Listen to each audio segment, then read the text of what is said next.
السلام علیکم ورحمۃ اللہ وبرکاتہ۔ ناظرین، ہم چاہتے ہیں کہ ہر مسلمان مرد و عورت نماز کے معاملے میں پیارے نبی صلی اللہ علیہ وسلم کی پیروی کرے اور آپ صلی اللہ علیہ وسلم کے اس قول کی عملی تفسیر بن جائے۔ اللہ کے رسول صلی اللہ علیہ وسلم کا فرمان ہے، صلو کما رأیتمونی اصلی، یعنی تم نماز اس طرح پڑھو جیسے تم مجھے نماز پڑھتے ہوئے دیکھتے ہو۔ یہ بخاری کی روایت ہے۔ تو چلیے ہم نماز کا طریقہ آپ کو سمجھانے جا رہے ہیں، اس امید پر کہ انشاءاللہ آپ اپنے نماز کی اصلاح کر لیں گے اور سنت کے مطابق اپنے نماز بنانے کی حتی الامکان کوشش کریں گے۔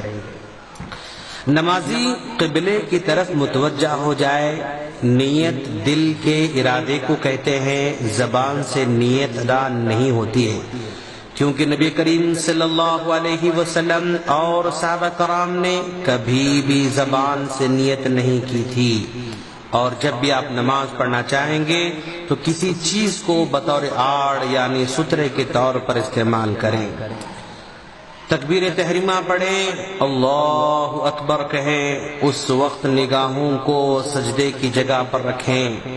تکبیر تحریمہ کے وقت دونوں ہاتھوں کو کندھوں تک یا کانوں کے لو تک اٹھائیں، انگلیاں ملی ہوئی ہوں اور انگلیاں کھلے نہ ہوں۔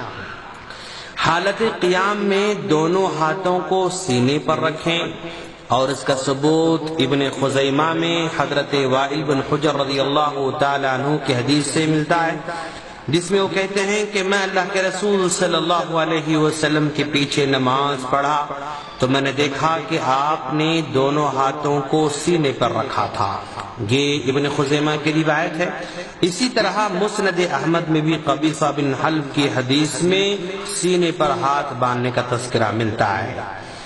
اور پھر اس کے بعد دعائے استفتاح پڑھیں، یعنی سبحانک اللہم وبحمدک وتبارک اسمک وتعالی جدک ولا الہ غیرک، یہ دعا پڑھیں۔ اور اس کے بعد سورہ فاتحہ پڑھیں، چاہے امام ہو یا مقتدی ہو، اکیلے ہوں یا جماعت کے ساتھ نماز پڑھ رہے ہوں، کیونکہ اللہ کے رسول صلی اللہ علیہ وسلم کا ارشاد ہے، سورہ فاتحہ کے بغیر نماز نہیں ہوتی۔ لا صلاۃ لمن لم یقرأ بفاتحۃ الکتاب، یہ بخاری مسلم کی روایت ہے، جس میں بتلایا گیا کہ سورہ فاتحہ کے بعد کوئی نماز قبول نہیں ہوتی ہے۔ اور سورہ فاتحہ کے ختم کے بعد آمین کہیں۔ جہری قرات والی نمازوں میں اونچی آواز سے آمین کہیں اور سری نمازوں میں آہستہ آمین کہیں۔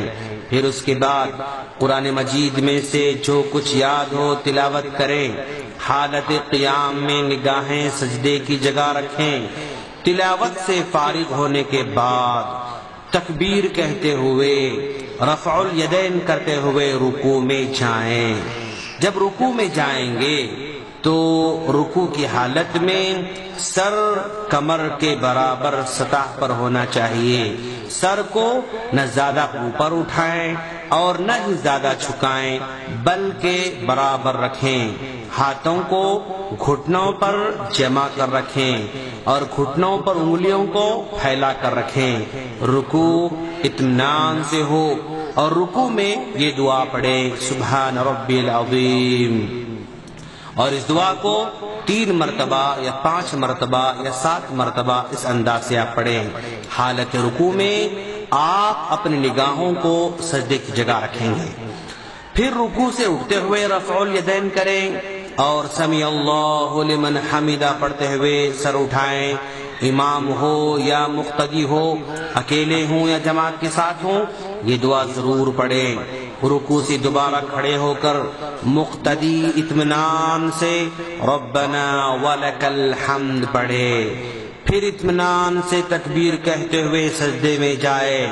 سجدے میں جاتے ہوئے پہلے دونوں ہاتھوں کو زمین پر رکھیں اور بعد میں گھٹنوں کو رکھیں۔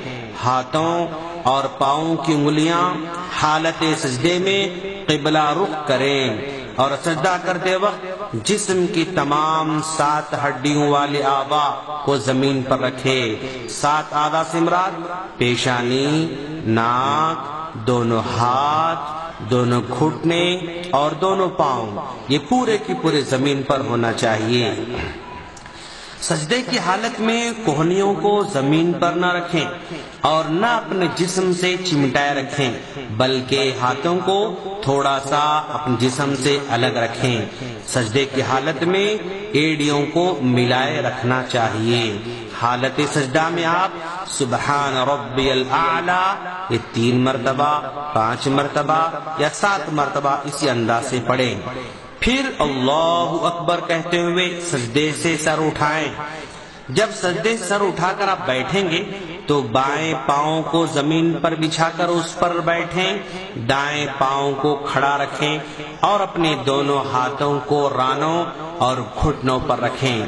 اپنے دونوں پیروں پر نہ بیٹھیں اور نہ ہی دونوں پیروں کو پھیلا کر زمین پر بیٹھیں، اور اطمینان سے دعا مانگیں، رب اغفر لی، رب اغفر لی، اللہم اغفر لی وارحمنی واہدنی واجبرنی وعافنی وارزقنی وارفعنی، یہ دعا پڑھیں۔ جب آپ بیٹھیں گے تو ایسے بیٹھیں کہ جسم کی ہر ہڈی اپنے اپنے مقام پر آ جائے، اطمینان کے ساتھ بیٹھیں اور یہ دعا پڑھیں۔ پھر اللہ اکبر کہتے ہوئے دوسرا سجدہ بھی پہلے سجدے کی طرح کریں اور سجدے میں سجدے کی دعا پڑھیں، اور اب سجدے سے سر اٹھائیں۔ دوسری رکعت کے لیے مکمل کھڑا ہونے سے پہلے چند لمحوں کے لیے ضرور بیٹھیں۔ اس کو جلسہ استراحت کہا جاتا ہے۔ یہ بیٹھنا مستحب ہے، اور دوسری رکعت کے لیے کھڑے ہو جائیں۔ زمین پر ہاتھوں کو ٹیک لگا کر کھڑا ہونا مسنون ہے۔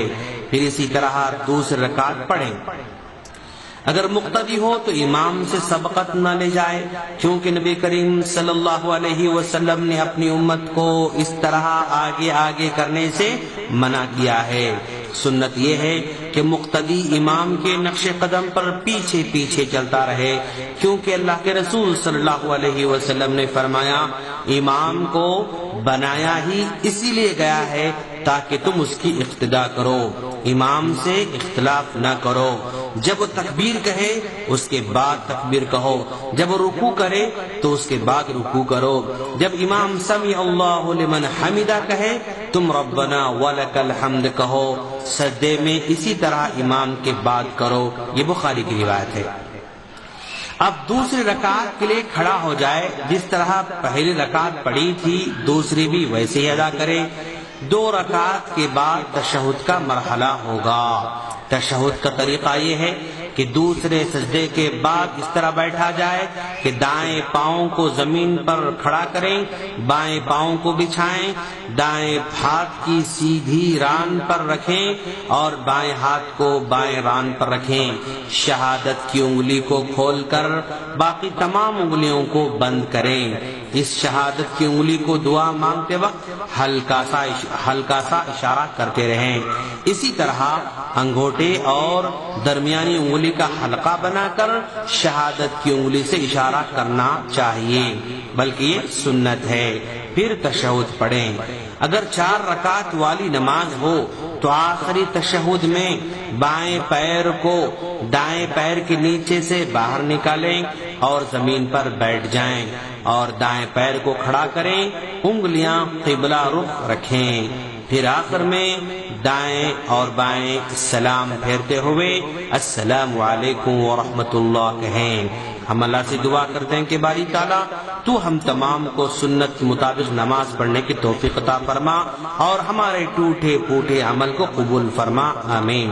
ناظرین، اگر آپ کو ہماری آڈیوز ویڈیوز ڈائریکٹ چاہیے تو ہمارے اس نمبر پر ریکویسٹ بھیجیں 009193913839 السلام علیکم ورحمۃ اللہ وبرکاتہ۔